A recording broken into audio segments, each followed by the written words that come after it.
Good morning. My name is Perry Metz. I'm the general manager of WFIU. We're glad to have you with us, and we appreciate our colleagues at WFYI making the studio available to us and hosting today. I'd like you to join me in thanking them and also introduce my friend and colleague Lloyd Wright, who is the president and CEO of WFYI. He'll be closing the program, but I wanted to say thank you for making the studio available today. Thanks, Lloyd.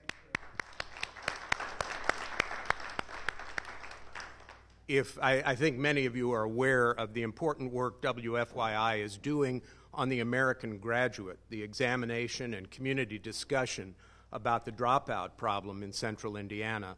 And I think Lloyd would be happy to talk with you more about it as we break up this afternoon.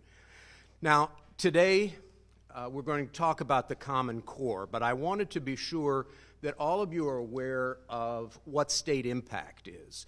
This was a fascinating idea that came from NPR to raise the level of local-national collaboration in news. And the way they went about doing it was to have an open competition inviting states to apply for niche areas of specialty in which they would hire reporters who would specialize in a topic of particular interest to that state. I'm glad to say that Indiana was one of the 8 states selected, and 20 months later we have a record of extensive reporting on education. That was the topic that we selected in Indiana because it was such a widely discussed and important one for Indiana's future. Other states, Ohio and Florida, also chose education, but in a place like Pennsylvania, they chose fracking because energy is such an important part of their economy these days. The StateImpact concept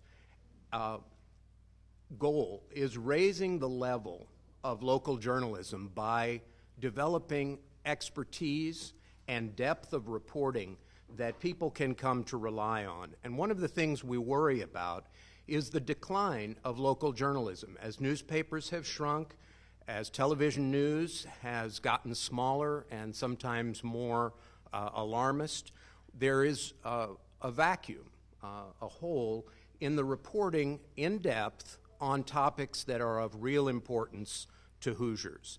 StateImpact has been a very successful effort to talk about education at all levels in Indiana and to give voice to a wide variety of people, not just the policymakers, but also the parents, the students, the teachers, the principals, civic leaders, all those who are interested in education and how it shapes our future.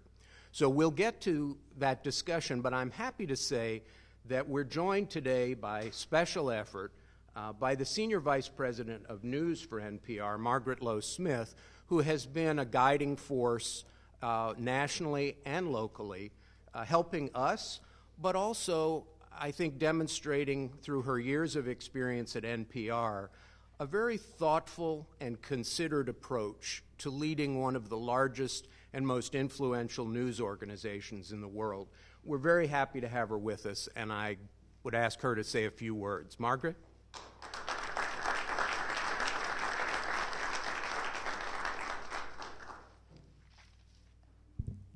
Thank you so much, Perry and Lloyd, for having us here.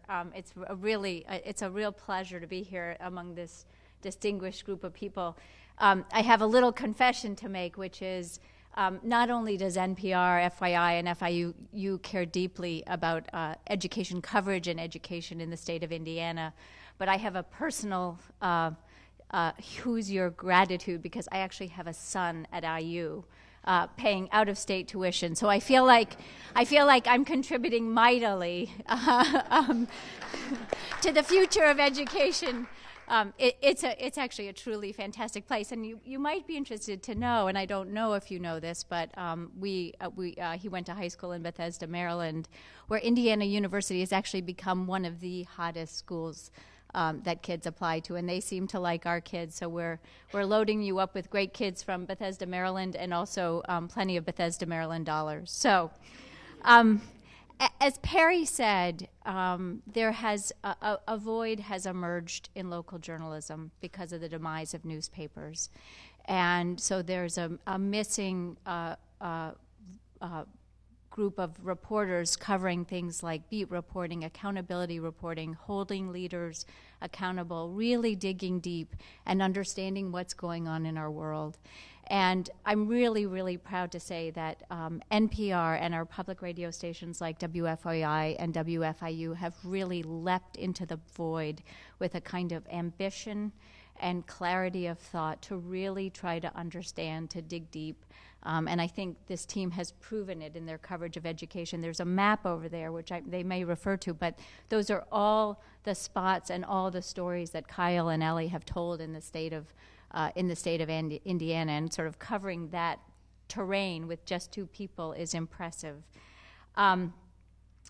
To understand education deeply, we obviously covered at the national level, but it's clear that to really understand what's going on, you really have to understand what's going on in cities and towns across the country. And I think Kyle Stokes and Ellie Moxley are shining examples of this effort. Translating the complexity of everything from charter schools to vouchers to closing schools. And they're doing it in a way where not only are they digging deep, finding data, but they're telling stories that translate what is happening to our children, to our teachers, to our families, to our principals, to our superintendents in really human stories that are given context by what we all know and are trying to understand. So it's an incredible pleasure to be here today for this conversation. I'm quite confident that to sort of underscore the purpose of today's conversation, that we will learn a lot. And it is, I want to toss the mic to Sarah Whitmire, who is an incredibly talented leader of a team of journalists. As she said to me as we were driving over here, she said, we really hit above our weight here, and I think it's proven, and I think you will see it with the leadership of this conversation today. So it is a great pleasure to be here and to introduce the wonderful and talented Sarah Whitmire.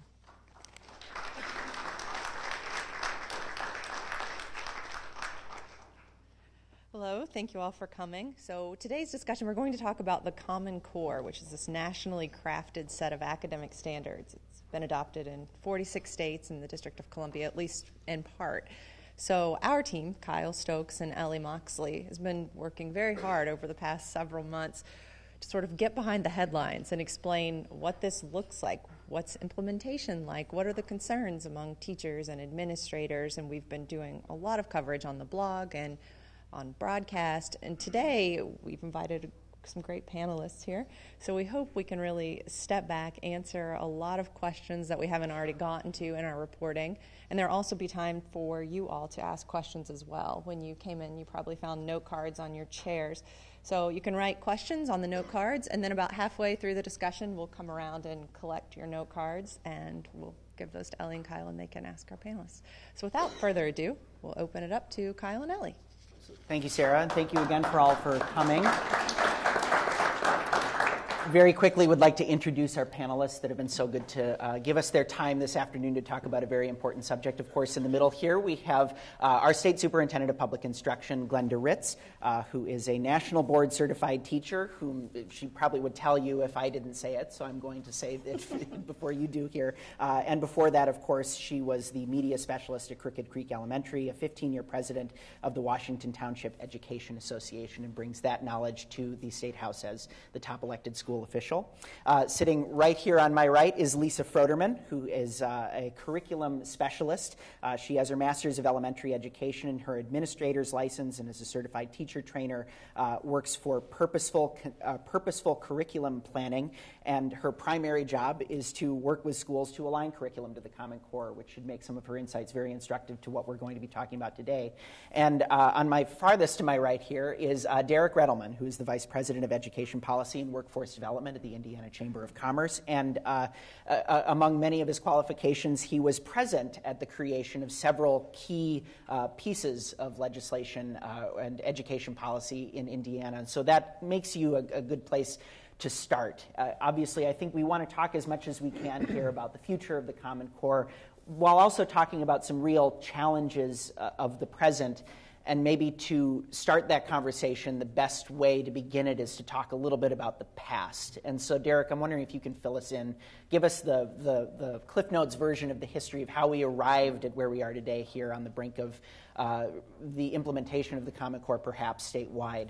Tell us how we got to the present past. So that's a long history, which I'll try to make brief. I'll go quickly through it, but I'll start in the 90s to say there was a recognition by a lot of folks back in the 90s that Indiana had really some awful educational standards. We were being ranked among the worst by Fordham Foundation at kind of one end of the spectrum, the AFT at the other end of the spectrum, and others. And so there was an effort to try to bring us up to speed, have some nationally, internationally competitive benchmarks. And so that is part of the impetus for what we now know as Public Law 221, which passed in the late 90s, set up the Education Roundtable to help bring business and education voices and general community voices together to help oversee the implementation of strong standards and assessment system. We also wanted an accountability system, excuse me, that was driven by those standards. And so that was what people started to develop. After the formation of the Roundtable and the passage of 221, the Roundtable started to work systematically through our state standards to try to bring them up to speed. I think we started with English, as I recall, and brought in some national as well as local experts to help get them written. And eventually, over the course of several years and rewriting the standards, we became recognized as having some of the strongest standards in the entire country. But we still had, standards are only part of the equation. There's standards, there's testing, there's accountability, there's curriculum. And what was also being recognized as we then went past that point was that even though we had some of the strongest standards in the country, they weren't necessarily comparable across states. We didn't know how we were doing compared to other states. We didn't know how we were doing compared to other countries. And so we, along with a lot of other states, were looking for ways to do that. And so fast forwarding, one of the things that came about was the National Governors Association and the Council of Chief State School Officers, CCSSO, got together. That's the association of people in Ms. Ritz's position, state superintendents, got together and came up with this idea of working on standards together. There had been a pretty strong pushback over the years against the idea of having federally developed national standards.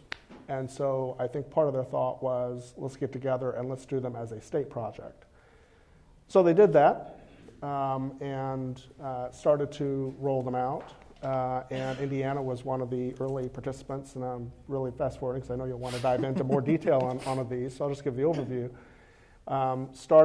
We were heavily involved through Governor Daniels' office and also through Tony Bennett's office in helping to develop those standards. As maybe we'll get into a little bit, there were a lot of Indiana educators who were involved with that development. But then one of the things that happened along the way was the Obama administration kind of endorsed them. And the way they did that was through the Race to the Top competition, which was a lot of money. They made it clear that there were a few things that they were going to be looking at as some of the criteria in the awarding of those grants. One of them was the adoption of the Common Core state standards. That was not the only one, though. They also wanted a strong charter school law. They wanted teacher performance pay.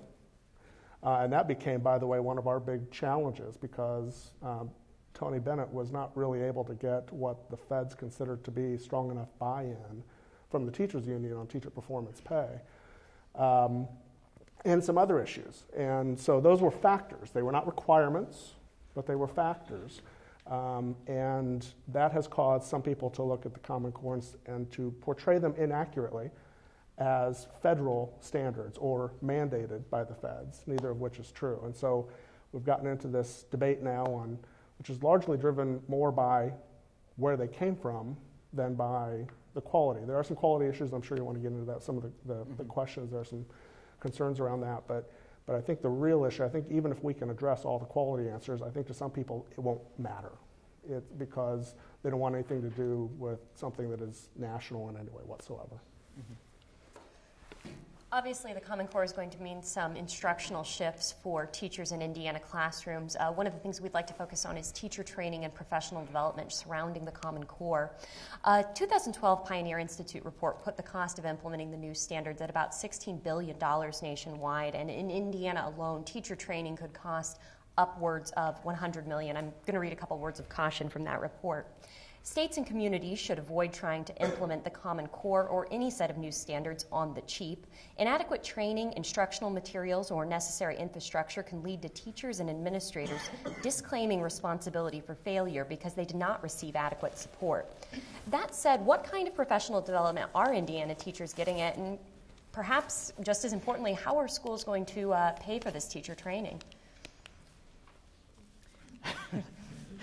Who wants it? Lisa, I know you've done a lot with training. Yes, I can maybe speak to the professional development that teachers are receiving with the schools and districts that I currently am working with, and then I'll pass the financial question off to Mrs. Ritz. By the way, I work primarily with elementary schools in rural areas. Many of those schools and districts are unable to hire a full-time curriculum and instructional person at the district level. And so I'm able to go in and spend a few days with an elementary school or several in a district.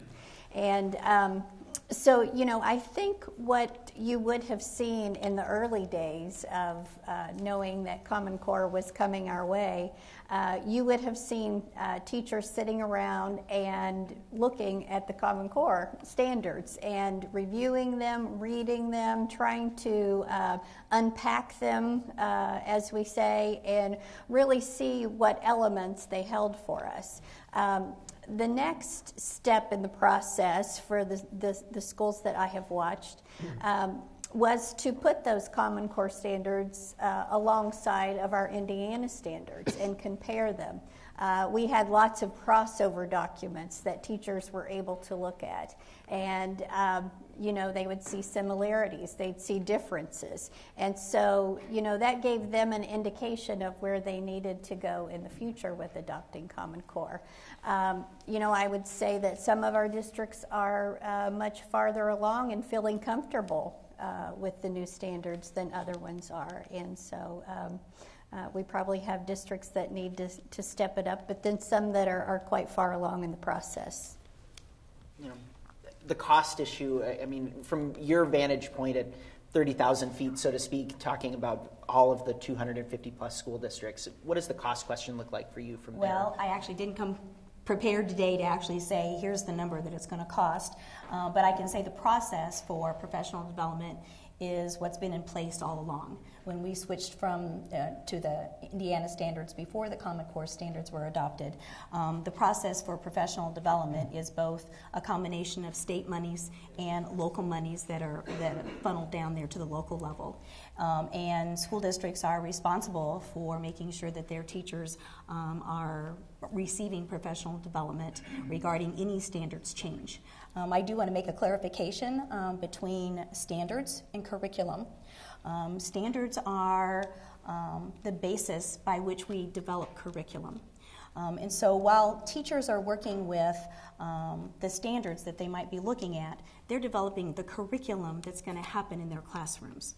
So to give for instance, if I was working with the students on a research project that might happen to be about oceanography, just as an example, my standards would be infused within the curricular pieces that I'm presenting to the children and that they're working on. So there's a combination of things that are going on, and it's going to be hard to actually say, here's the cost. because not only are we talking about working with standards, but we're also talking about curriculum development. And I think Lisa's right on that we have some school districts that can afford curriculum development people and some that do not. But they all have probably some element of coaching going on. And teams are working, educators are working together as teams whenever we have standards shift. And if I could just piggyback that just a little bit, our standards are our objectives. They are the what of our teaching. They certainly are not the how. And, that's where our great Indiana educators come in and use their professionalism. I brought a book along that I'll tell you a little bit more about later, but teachers rely heavily on this book called Best Practices. We want the latest and greatest. We want to know what works with children. And so teachers have the absolute freedom to take these standards and teach them to their students in any way that they like, with the disclaimer that they use best practices and things that are effective. Two quick comments, if I can, on cost. One was the note that you read about don't do any change of standards on the cheap. And in other words, I note that because no matter what change of standards we make, it's going to require some investment in teacher training, curriculum development, et cetera. And so that's important to note. I mean, unless we want to just stick with the same standards we've had forever and keep them forever, that kind of cost is going to come along at some point. Secondly, the other big cost people have noted is technology. And one of the costs there, and I don't have all the details of that, but one of them is because there is talk by both the two state consortiums that are developing tests of doing a lot of online testing, and there's concern about whether schools have the computer capacity. Now, my understanding, I've not dived into it, but my understanding is that Indiana is among the states that is the furthest along in the country in being prepared to be able to offer online tests because of the work that's happened over the last 10 years or so to get computers and T1 lines and everything else into schools. Mm-hmm. We can touch on assessments later, but I think there's more here in this professional development piece. Sure. I know that and Superintendent Ritz, thank you for making the distinction between curriculum and standards. I know that one thing we have heard a lot from especially critics of the Common Core standards and those leading the kind of State House push to potentially withdraw Indiana from those standards is all of that started with, some concern over the math homework that was coming home from schools where classrooms had already made the switch to Common Core. And I know this is also something that you had mentioned on the campaign, this instructional shifts with math education. What are some of the key changes? What's so different about math now that might, make a worksheet look bizarre to a parent who didn't learn the way kids are learning now because of the Common Core? Well, actually, math is an area in which I want to have some really deep conversation because now that we've started to transition to the new standards, basically we have a lot to talk about in the area of math, because just switching to different standards in mathematics is not going to solve the issues that we have in mathematics here in the state of Indiana. So many of our students leave unprepared to go to post-secondary opportunities. We're spending about $40 million remediating students when they leave our K-12 system. We have higher education who will not accept our students in a 4-year program if they need remediation. And then the 2-year colleges of our state are relegated to remediating that. It is a sad state of affairs, in my personal opinion, that we haven't had the deep, rich conversation regarding the instruction of mathematics, because we have to not only go back and take a look at our standards, and I heard Derek mention, that there may be some things that we do need to talk about with standards, because I'm not sure actually that they go far enough. And in-depth enough to advance our students where they need to be advanced in mathematics. We have to have a conversation, a really deep conversation about not only standards, but curriculum that goes along with that, how it's delivered. Actually, I'm upset that the textbook companies have taken it upon themselves to decide how the instruction is going to look. And to put out textbooks ahead of educators even knowing with how the standards are unpacked and how we should go about working with them, to really put out there, well, this is what the Common Core looks like in math. And we needed to develop through that, talk through that. We need to talk about how instruction is best done in the classroom with the best practices. But then, more importantly, we need to have good quality assessments that are going to show us where our kids are performing in mathematics. And I don't want to get into my whole growth model assessment piece here, but it's important that we know where they are in their mathematics instruction, and so that we can provide that individualization for kids to advance as far as they need to go. Which brings us to delivery. We have to have a conversation about mathematics that talks about the delivery of math in the state of Indiana, and how students actually earn their course credits. And can you teach algebra and mathematics and earn credits within a career tech opportunity? We have a lot to talk about regarding mathematics so that our students really do leave K-12 prepared to go on to whatever post-secondary opportunities they want to go to. The textbook point, before we move on to assessments here, I was wondering if you can weigh in on that. If you're seeing textbook companies coming out ahead of where the teachers are at in terms of their readiness to teach, textbooks coming out that are aligned with the Common Core, but teachers get them and they look at this and they say, I don't know what this is, I don't know how to teach this. What I'm seeing as I work with teachers is that different states, just as our districts are prepared in different ways, different states are prepared in different ways. We have seen some states like Tennessee, Hawaii, North Carolina. They've already gone through the process of unpacking these standards. You can already, and if you're interested in doing this, Tennessee is a great place to go and just sort of check out their resources. They already have teaching ideas put in place. They already have some assessment ideas put in place. And, so I would say, if those states were answering that particular question, they might say, we're ready for the textbooks. And we're starting to see that also on our own Indiana Department of Education site. We have some toolboxes and that sort of thing for helping us to define the standards. What do they mean? How does this look in instruction? If I were the textbook companies, I'd be jumping on it too. Everyone's out to protect their own investment and so forth. But for the schools that I work with, and for me as a consultant, it's absolutely wonderful to be able to sit around that table with those teachers and look at all of the vast resources that are out there for us in Common Core.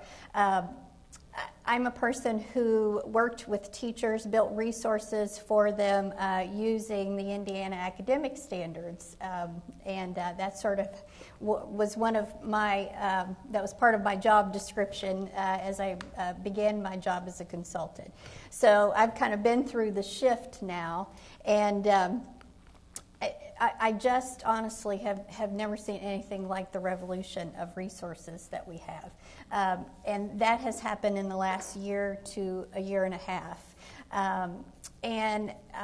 At times it would be really difficult for teachers to come up with things to support our Indiana standards because, sometimes we'd be the Lone Ranger state in having a particular standard. Where now teachers from all across the country can share these resources. You guys may have heard of Teachers Pay Teachers. Teachers can place a resource on Teachers Pay Teachers and kind of purchase from each other or give them resources free. We have interactive websites for kids that they're just abounding all over the place. And it honestly, if I were to give you one reason for going ahead with Common Core, it would be the resource element of this because I think that we'd have a lot of disappointed educators in not being able to use this vast array of what is out there for us right now. Mm-hmm. Again, a reminder to all of you that we have cards in front of you or half sheets of paper. If you have questions, now would be a great time to start handing those to We have people who can come around and grab them. Nancy is over here. If you have them, just slide them up or raise your hand, and she can take your sheet of paper. We'll go through them as we kind of switch gears and start talking about assessments now. But if you have questions, we'll leave some time at the end to try and ask some of your questions for our panelists. So with that, I want to move in. We've already touched on this a couple of times when we get to the assessment point, because for me this is one of the still huge question marks, because we don't know what the test is yet and they're not completed. In fact, we read just a week or two ago, I believe it was, our partners in Florida, at StateImpact Florida, where they're also covering education. The Florida Speaker of the House said, we need to have a plan B, because they're, like Indiana, part of the PARC consortium, of the consortium that's developing one of the two major Common Core tests, and they're concerned that it's not going to be ready. I would throw it out to the panel, to Derek or Glenda in particular, and say, do we need a plan B as well? If these assessments aren't ready by the time that they're expected, we would roll them out in spring 2015. I'd say absolutely yes. But I say that in part because even Tony Bennett, when he was here, was saying we need to make sure we have a plan B. And as he's now gone to Florida, which is that you're referencing, he's saying the same thing down there, because they are trying to get, contrary to a lot of the rhetoric, this is not a commandment from on high. They're trying to get a lot of states together to agree on a lot of things. And they're talking about format. They're talking about timelines. We're eventually going to have to talk about cut scores. What is proficient? And this is one of the really big issues that you're hearing a lot of folks say, there's no way some of these states, maybe Indiana even, is going to agree to common cut scores, because the estimates are that a lot more kids are not going to be ready based on these assessments than is true of our current tests. But this does get to one of the issues where Indiana has done really well with its standards. We have some of the highest standards in the country. But I said earlier, standards are only part of the equation. And the same folks who have judged our standards to be among the best in the country have also judged our tests to be among the least rigorous in the country. And so there is some concern what might happen here as well. What's going to happen? And nobody, contrary to what some people may think, nobody wants a large number of kids to be failing. But we go back to a few years ago when we were within the state pilot testing an end-of-course exam for algebra. And all of the early data were showing that only 25% of kids, this is by our expectations, by cut scores set by teachers, by the way, not by businesses or anybody else, but by panels of teachers, were determining that only 25% of kids in Indiana who had finished a high school or 8th grade algebra class could pass an algebra exam. And so, frankly, because of politics and other things, we've raised, we've lowered, the cut score to raise the pass rate so that we don't have 75% of our kids failing. But this is going to be a tough political decision, and it's one of the reasons why the states wanted to get together, because they figured if we're going to insert this kind of honesty into this discussion, we need to band together and make sure we're doing it. I know that cut scores is an important point. If I recall correctly, it was even a point that came up on the floor of the Senate just yesterday, in the Senate chambers anyway, of the Education Committee, as we sort of figure out what the future is. That remains a large concern, because from what you hear, and I throw this to Glenda as just another point about this, because the line is that we will be having a lot more kids fail the tests, potentially, once they're implemented. As the person charged with statewide testing, are you ready to go down that road with not only with the students but with the teachers and with the administrators who are going to look at their test scores and say, potentially, as the kind of popular wisdom goes, my scores have gone down, what are we doing here? Well, as is typical when you are switching to standards, as happened in the last time that we had the Indiana academic standards, your assessments start to transition as well. So what we're seeing even with the ISTEP exam is that there are more standards that have been infused as we're going along the way. And those may not be readily noticeable when you're taking the exam, but there's been a transition before I arrived to actually put in some more rigorous college-ready types of questions that would more align with the new standards that are being developed. I will say that assessments is a really big topic among the superintendents in the nation. We are very anxious, first of all, about doing assessments that we have to decide together on things. I don't think we're in line with that at all. We're part of a consortium on park assessments, but I actually want to be part of a consortium on all of them consortiums. I want to know what Smarter Balance is doing. I want to know what growth model assessments are out there. I want to know, there's all types of things going on now regarding assessment, and we need to be open to looking at all of the things that are out there and what's going to fit Indiana. What is it that we want to do in Indiana to assess our students according to the standards that we have adopted. And I'm going to go right back to math. Math is critical here for us to really have a deep conversation so we know what type of assessments that we're going to want to have to be sure that our kids are going to be ready. I'm not worried, I never have been worried about students performing well. There's two pieces to making sure kids perform well, and one of them, Indiana, quite frankly, hasn't addressed as it should, and that's reading. We have not addressed reading in Indiana as a whole. Currently, our iStep information disaggregates no reading information to teachers at all, and we do not have a handle on the literacy capabilities and abilities of our students in Indiana, and it's about time we get there. I'm hoping to put in place growth model measures so we know where our students are in reading. We have to know where they are. We need to know at 5th grade that we have 8th grade readers, 5th grade readers, and 3rd grade readers, so we can advance them where they need to go. We need to know that K-12.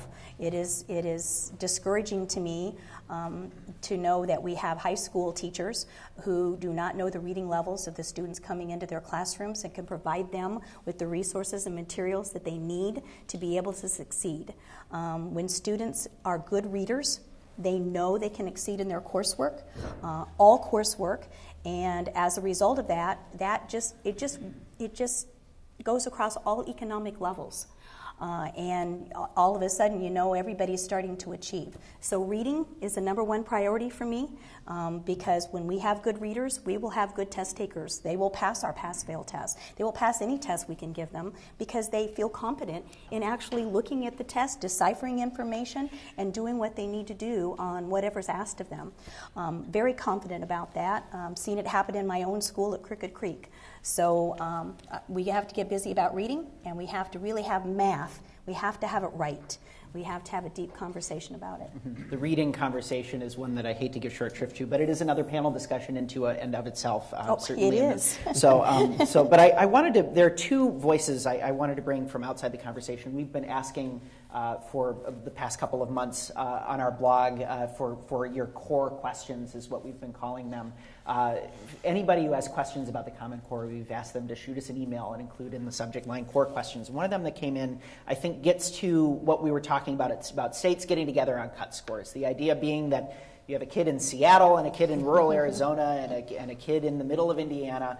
You can compare where each of those kids are in relation to the Common Core standards, and it's cited as one of the upsides. And Lisa, as someone who is working with rural schools, I think that the counterpoint to that we got from Rob Ridzinski in Evansville was interesting to me, and I think I'm curious to hear your thoughts about it. He writes that the experiences children gain growing up are different.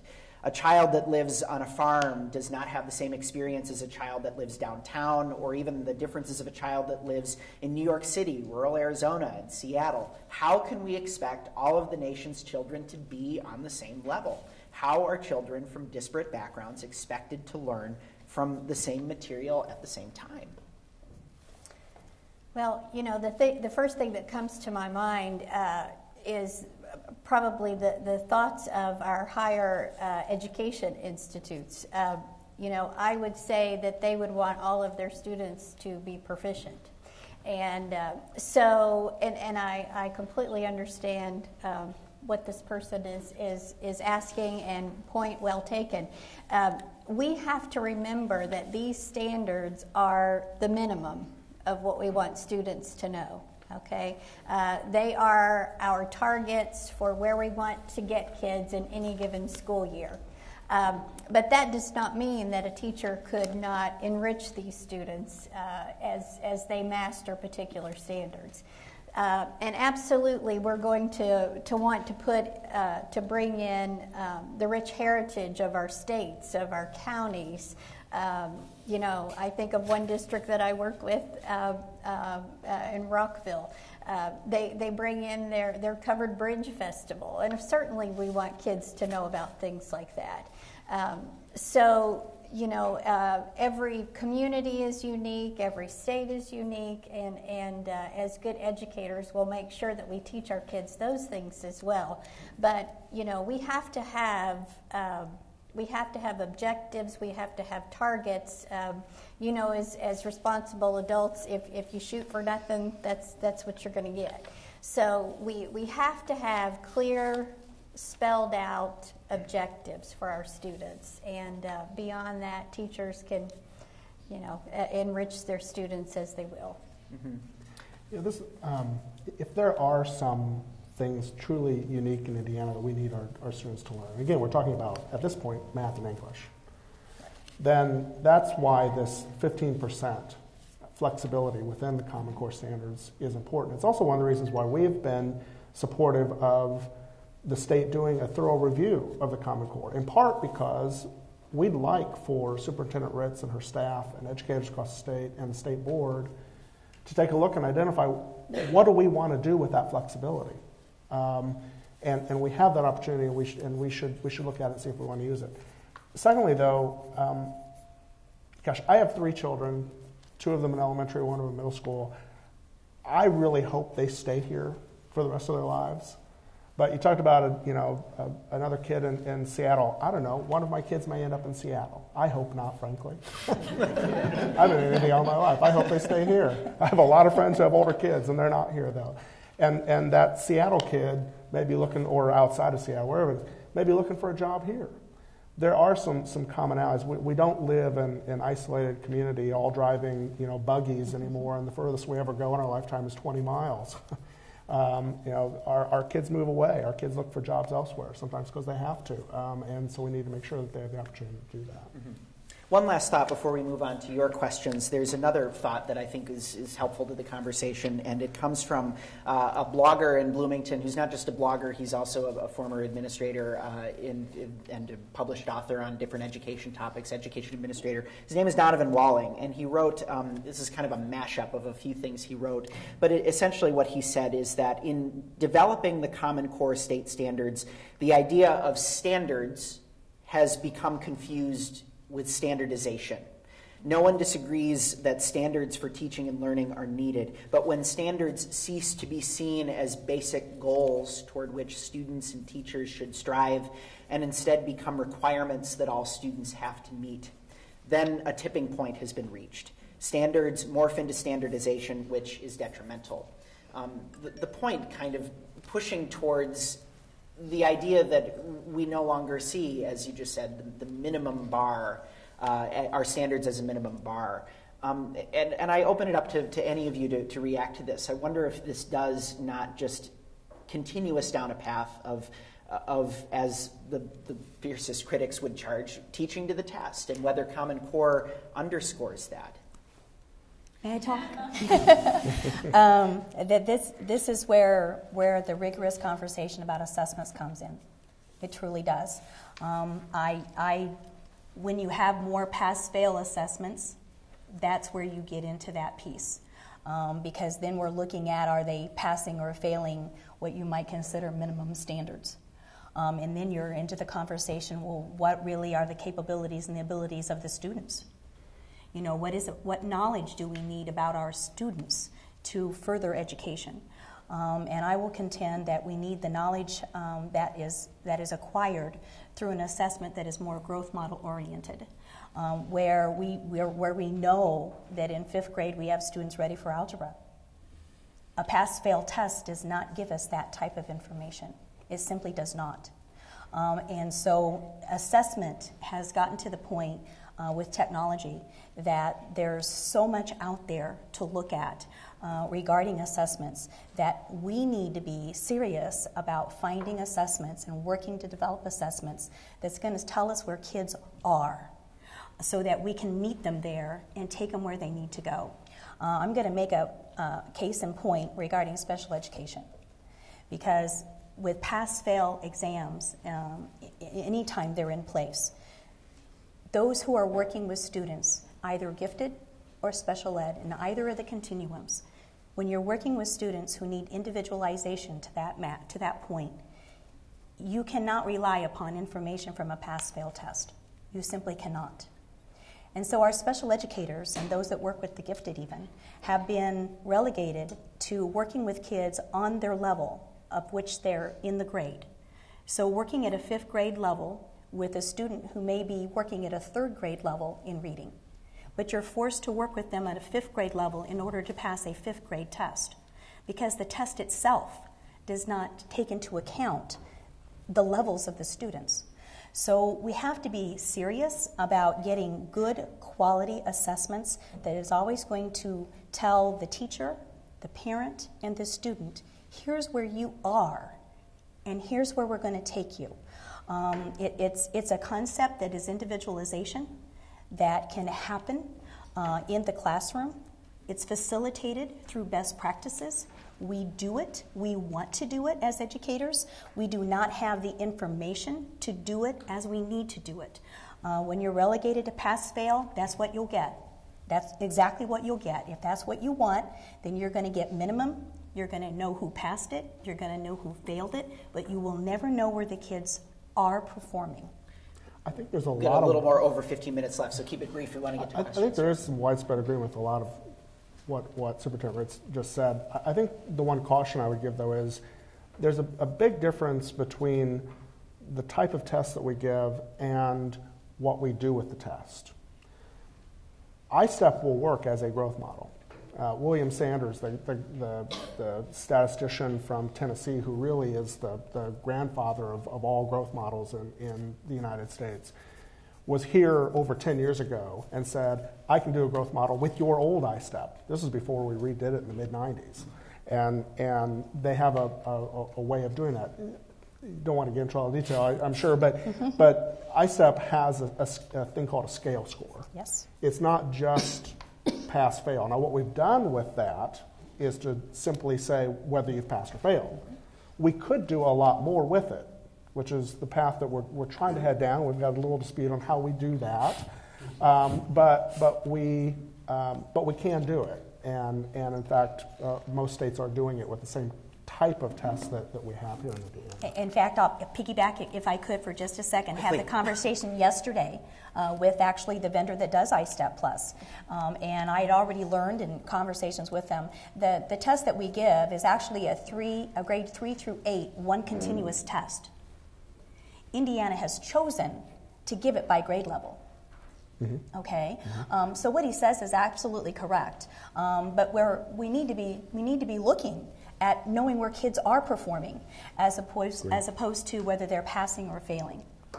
Agree. Again, another panel discussion in itself. It right is. Here. The Common Core touches everything. I've been saying this for a while now, so we'd like to get to your questions. I have a lot of great questions from the audience, and obviously we're not going to get to all of them, but I wanted to start with this one because I thought it was interesting, and I think it kind of gets at what we were talking about. We spent a lot of time talking about math and literacy today, and obviously the standards are in English, language arts, and math, but this question was, is there a concern with a focus on math and literacy that we may be creating an unbalanced approach to curriculum, leaving out or minimizing other important subjects like history, health, or the arts? Where do other subjects fit into the Common Core? I'll answer quickly and say yes.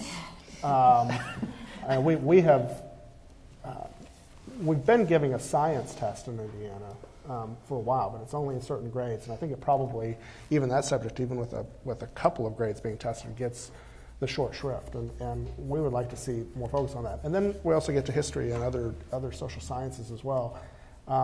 We have to do more than that. I think, and there are people in science education who will tell you they've seen a precipitous decline in the time and the attention given to science because it's not tested.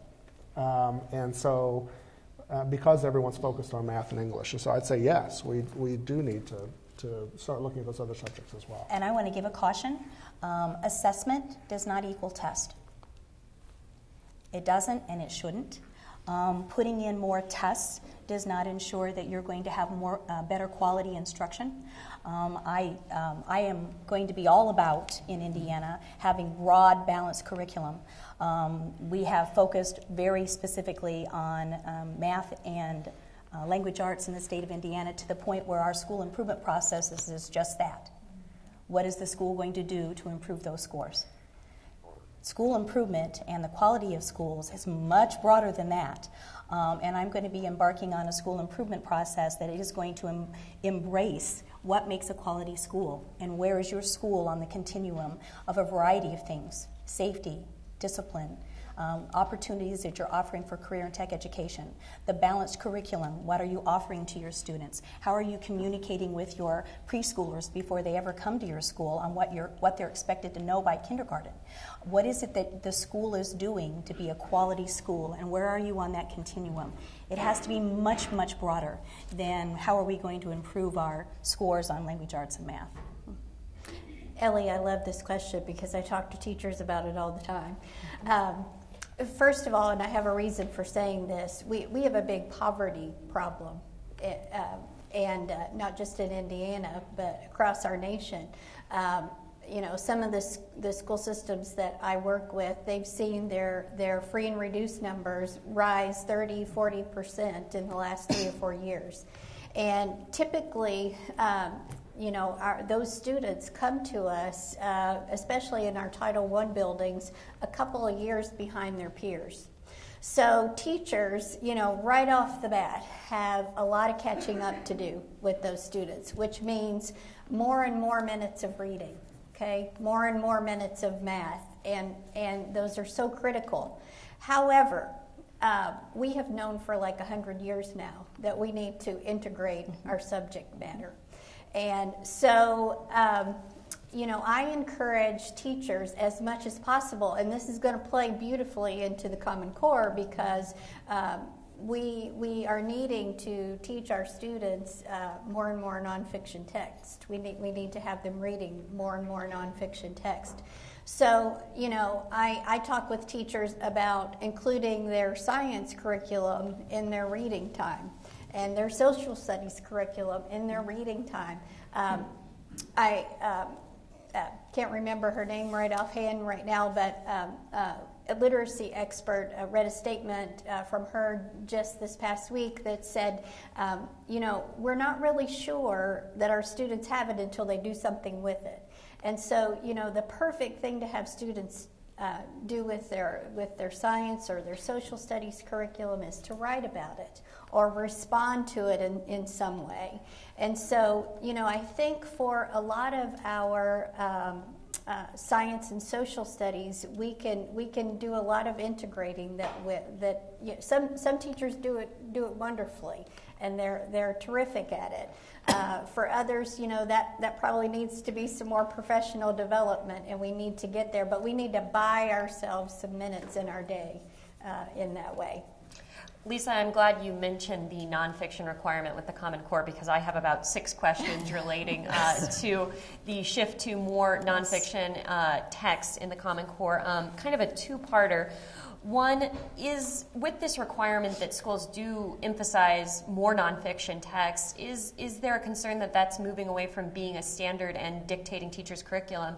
And second, even though the nonfiction requirement can be, as you said, spread into the sciences and the social studies classes as well, is there a concern that students or teachers will feel pressure to drop some of their literature that they've been teaching for many years in favor of something that may not engage students the same way as the classics? Who wants to go first? Well, I think we have to think about our end result, okay? And we have to think about our workplace. And, to get our students to a place of proficiency in the workplace, they need to read a lot of technical information, and they need to be able to handle that. And so if you look at the way the Common Core is planned out, we want about 30% nonfiction in third grade, moving up to about 70% in 12th grade. So, it's a progression. And, if you were to look at our release applied skills test today in Indiana, you would see that students already have to respond to nonfiction passages. So that's already an expectation. If you look at the broader scope of reading, we want our kids reading all sorts of genres. We want them reading informational texts, we want them reading fiction, we want them reading science fiction, we want them reading biographies. That's how we develop lovers of reading, which is something that has been a bit of an issue in education. And I think it's a reasonable expectation. And not really so different than what the expectation is right now. And I would expand upon that in that literacy, reading, is across all subject matters. It's everywhere. It's permeated everywhere in whatever we do. And even if we have standards that are saying more nonfiction as opposed to literature, that does not dictate the literature that you are teaching and how it's being taught, nor is it dictating that perhaps a great deal of the informational literature, informational text is happening in other subject matters, even at the high school level.